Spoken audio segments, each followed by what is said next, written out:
Hello students, welcome to Mahavir classes Sagar. आज हम यहाँ पे क्लास 3 जो कि हमारा चैप्टर चल रहा है क्लास 12th का इलेक्ट्रोस्टैटिक का chapter first electric charge and electric field. भाई हम यहाँ पे डिस्कस करने वाले हैं electric charge and electric field के बारे में, ठीक है। सो यहाँ पे जो हमारा आज की जो क्लास है वो क्लास 3rd है। इसके पहले हम क्लास 1 और क्लास 2 को हम डिस्कस कर चुके हैं। क्लास 1 में हमने देखा था कि ये जो इलेक्ट्रिसिटी टर्म है वो कहाँ से आया, ये फ्रिक्शनल इलेक्ट्रिसिटी क्या होती है, ये सारी बातें हमने क्लास 1 में डिस्कशन करी थी। अब कोई भी बॉडी पॉजिटिवली चार्ज्ड कब होती, नेगेटिवली चार्ज्ड कब होती, किस पे कितना पॉजिटिव चार्ज आता है, कितना नेगेटिव चार्ज आता है, ये हमने डिस्कशन किया था क्लास 2 में, जिसमें हमने बात करी थी electronic theory of origin of charge की, कि मतलब कोई भी बॉडी जो होती है वो किससे मिलकर बनती है, आपके पॉजिटिव चार्ज कितने होते हैं, मतलब एटम में पॉजिटिव चार्ज कहाँ से आते हैं, नेगेटिव चार्ज कहाँ से आते हैं, एटम न्यूक्लियस क्या होता है, ये सारी बातें हमने यहाँ पे डिस्कशन किया था किसमें, क्लास 2 के अंदर। आज हम यहाँ पे बात कर रहे हैं क्लास 3 की, ठीक है।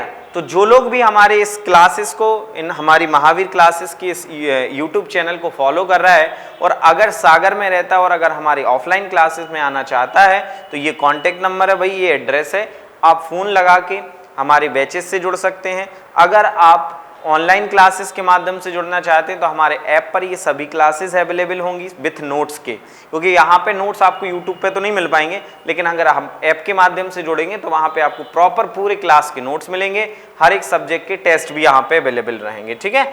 चलिए तो हम आगे बढ़ते हैं। यहाँ पे आज का जो हमारा टॉपिक है वो है एक्सप्लेनेशन ऑफ फ्रिक्शनल इलेक्ट्रिसिटी, मतलब जो फ्रिक्शनल इलेक्ट्रिसिटी जो कि हमने क्लास 1 में डिस्कशन किया था उससे रिलेटेड कुछ एग्जांपल्स हैं, उनको हम यहाँ पे डिस्कशन करेंगे। वो क्या किस तरीके से फ्रिक्शनल इलेक्ट्रिसिटी काम करती है, ये सारी बातों को हम यहाँ पे डिस्कशन करने वाले होंगे उस क्लास के माध्यम से, ठीक है ना। चलिए तो अब यहाँ पे कुछ बातों को समझ लेते हैं। सबसे पहले तो कि the substance which acquire the charges on rubbing are said to be electrified और चार्ज्ड। ये हम डिस्कशन कर चुके हैं पहले कि जब हम किसी बॉडी को क्या करते हैं, रब करते हैं, और रब करने पे उसमें एक प्रॉपर्टी आती है जिसकी वजह से वो छोटे छोटे हल्के हल्के पार्टिकल्स को क्या करता है, अपनी तरफ अट्रैक्ट करता है। हल्के हल्के पार्टिकल्स को क्या करता है, अपनी तरफ अट्रैक्ट करता है, जिसको हम क्या कह देते हैं, फ्रिक्शनल इलेक्ट्रिसिटी कह देते हैं। क्या कह देते हैं भाई, फ्रिक्शनल इलेक्ट्रिसिटी कह देते हैं। और these terms are derived from the Greek word electrum. Electrum है भाई, इलेक्ट्रम, ठीक है। और ये किसका मीनिंग होता है, एम्बर का। एम्बर क्या होता है, हमने ये भी डिस्कशन किया था कि ये जो एम्बर है ना वो कहाँ से निकलता है, आपके ट्रीज से एक एलोरीजनस सब्सटेंस होता है जो कहाँ से निकलता है, पेड़ों से निकलता है, जिसको आप अपन अगर लोकल लैंग्वेज में कहें तो गाद कह देते हैं। गाद आपने देखा होगा लड्डू वगैरह में डलती है, ठीक है ना। चलिए तो the electricity produce by the friction are called the frictional electricity, मतलब जो इलेक्ट्रिसिटी की वजह से प्रोड्यूस होती है उसको हम क्या कह देते हैं, फ्रिक्शनल इलेक्ट्रिसिटी कह देते हैं। क्या कह देते हैं, फ्रिक्शनल इलेक्ट्रिसिटी कह देते हैं। The charge in the body do not move, then the frictional electricity is also known as static electricity. देखो ध्यान रखना क्या हो रहा है, यहाँ चार्ज मूव नहीं करता। क्या नहीं करता, चार्ज मूव नहीं करता है, ठीक है। इसलिए इसको हम क्या कह देते हैं, स्टैटिक इलेक्ट्रिसिटी भी कह देते हैं। क्या कह देते हैं, स्टैटिक इलेक्ट्रिसिटी भी कह देते हैं।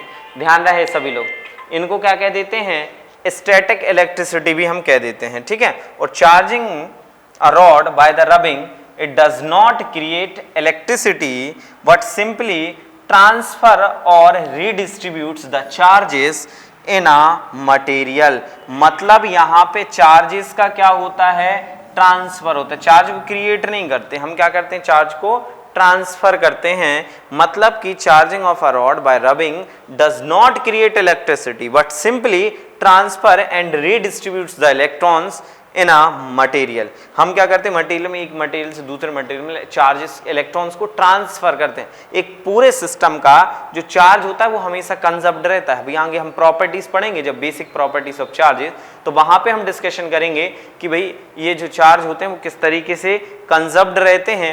ये सारी बातों को हम वहां पे डिस्कशन करेंगे, ठीक है ना। तो ये यहाँ तक आपको क्लियर होगा। ये कुछ टर्म्स थे चार्जेस से रिलेटेड, ये आपको पता होना चाहिए। स्क्रीनशॉट लेते जाएं और आप नोट्स प्रॉपर तरीके से बनाते जाएं। ये हर एक चीज यहाँ पे कवर की गई है, ठीक है ना।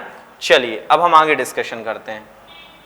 यहां देखते हैं, जैसे मैंने कहा कि negatively charge body is gain some electrons and hence its mass is increased and slightly thus on charging of mass of the substance is changed।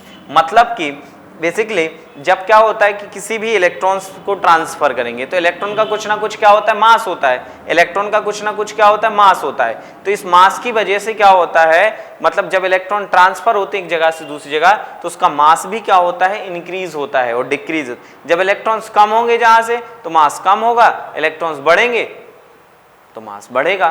बात समझ रहे हो ना, सिंपली ये चीज आपको समझ में आ चुकी होगी। ठीक है, चलिए अब हम आगे डिस्कशन करते हैं। ठीक है, कुछ एग्जाम्पल्स के बारे में, जैसे आपने जनरली ये सभी ने ऑब्जर्व किया होगा ठंडों के समय पे, विंटर्स के समय पे जब हम अपनी स्वेटर को रिमूव करते हैं, ऑफ करते हैं, तो वहां पे कुछ चट चट की आवाज आती है, आती कि नहीं आती? बिल्कुल आपने ऑब्जर्व किया होगा, ऐसा होता है।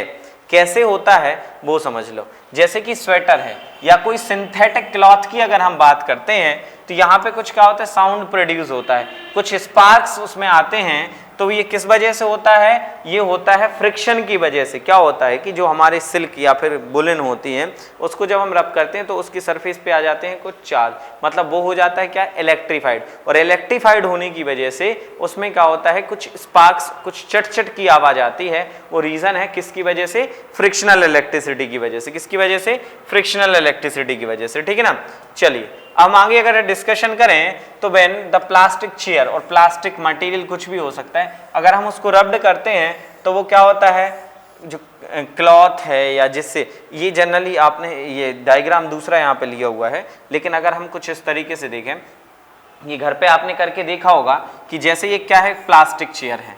क्या है, एक प्लास्टिक चेयर है, भाई ध्यान रखना, ये क्या है, प्लास्टिक चेयर है। अगर हम इस प्लास्टिक चेयर को पीछे से बहुत ज्यादा इस एक किसी क्लॉथ से बीट करते हैं तो जिस क्लॉथ से हम बीट कर रहे हैं उस पे भी कुछ ना कुछ क्या होते हैं, चार्ज प्रोड्यूस होते हैं, कुछ ना कुछ क्या होते हैं, चार्ज, और उतने ही अपोजिट नेगेटिव चार्जेस पे।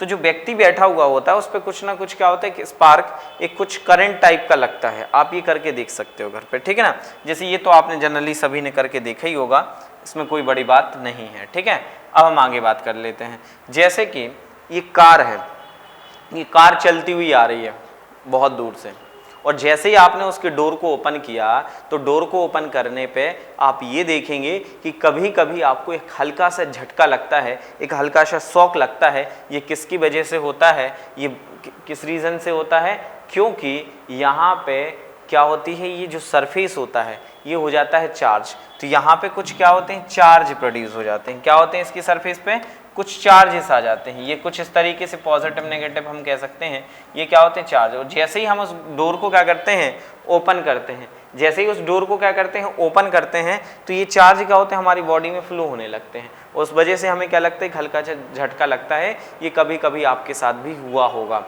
ठीक है ना, तो ये ऑब्जर्व करना, ये सारी चीजें होती हैं। फ्रिक्शनल इलेक्ट्रिसिटी के एग्जांपल है ना, while opening the door a car of sometimes we feel a shock. मतलब हमें क्या लगता है, कुछ कभी कभी एक हल्का सा झटका लगता है, एक शॉक लगता है। ठीक है बात, ये चीज आप समझ गए होंगे। ठीक है ना, अब आगे समझ लेते हैं। जैसे ये तो सभी ने भाई देखा ही होगा, जनरली जब लैंडिंग के समय, किसके समय, लैंडिंग के समय आपने देखा होगा, ठीक है, कि जो आपके एरोप्लेन्स के व्हील्स होते हैं उनके बीच में कुछ स्पार्क होता है, होता कि नहीं होता है। तो ये जो व्हील्स होते हैं, ये जो व्हील्स हैं ना, ये व्हील जो है हल्के से क्या बनाए जाते हैं, आपके कंडक्टिंग बनाए जाते हैं। ये क्या होते हैं, कंडक्टिंग होते हैं। ये कंडक्टिंग क्यों बनाए जाते हैं वो समझना। क्या होता है, इन फ्रिक्शन की वजह से tyres of aeroplanes get charge of some time by landing of the ground due to the frictional between the earth and tyre. मतलब टायर और अर्थ के बीच में होगा कुछ फ्रिक्शन, और फ्रिक्शन की वजह से क्या होगा, इसमें इलेक्ट्रिसिटी प्रोड्यूस होगी, और इलेक्ट्रिसिटी प्रोड्यूस होगी तो ये क्या होते हैं, कुछ कंडक्टिंग बनाए जाते हैं। क्या बनाए जाते हैं, conducting. So does the charge is transfer to the earth. मतलब क्या, कुछ ना कुछ जब फ्रिक्शनल इलेक्ट्रिसिटी इसमें प्रोड्यूस होगी, और जैसे ही हम क्या करेंगे, इसको अर्थ से, मतलब इनको कंडक्टिंग जब हम बनाएंगे, इनको क्या बनाएंगे, कंडक्टिंग अगर हम बना लेते हैं तो ये क्या होगा, इलेक्ट्रिसिटी कहाँ चला जाएगी, अर्थ में चली जाएगी, और यहाँ पे शॉक नहीं लगेगा। ठीक है, तो ये कुछ एग्जाम्पल्स थे, हमने यहाँ पे डिस्कशन किया कि फ्रिक्शनल इलेक्ट्रिसिटी क्या होती है, किस तरीके से फ्रिक्शंस की वजह से यहाँ पे इलेक्ट्रिसिटी प्रोड्यूस होती है, ठीक है। ये कहाँ से आया है फ्रिक्शनल इलेक्ट्रिसिटी, ये सारी बातों को हमने यहाँ पे इस क्लास के माध्यम से डिस्कशन किया है, ठीक है ना। चार्ज क्या होते हैं, पॉजिटिव नेगेटिव, कब किस बॉडी पे पॉजिटिव चार्ज किस पे नेगेटिव चार्ज आते हैं, ये सारी चीज़ें हम इसके पहले की क्लासेस में डिस्कशन कर चुके हैं, ठीक है। तो जो लोग हमारे साथ रेगुलर क्लास को फॉलो कर रहे हैं भाई स्क्रीनशॉट लेते जाएं, प्रॉपर नोट्स बनाते जाएं, कोई डाउट्स आते हैं आपको हमारा ये कांटेक्ट नंबर है, इस कांटेक्ट नंबर पे भी आप पूछ सकते हैं, व्हाट्सएप पे आप अपने डाउट्स भेज सकते हैं। और अगर आप सागर में रहते हैं, अगर ऑफलाइन क्लास में जुड़ना चाहते हैं तो हमारे इस एड्रेस पर, इस कांटेक्ट नंबर पर रजिस्टर्ड करके आप आ सकते हैं। आज के लिए इतना ही, हम मिलते हैं अगली क्लास में, क्लास नंबर 4 में। तब तक के लिए धन्यवाद, थैंक यू सो मच।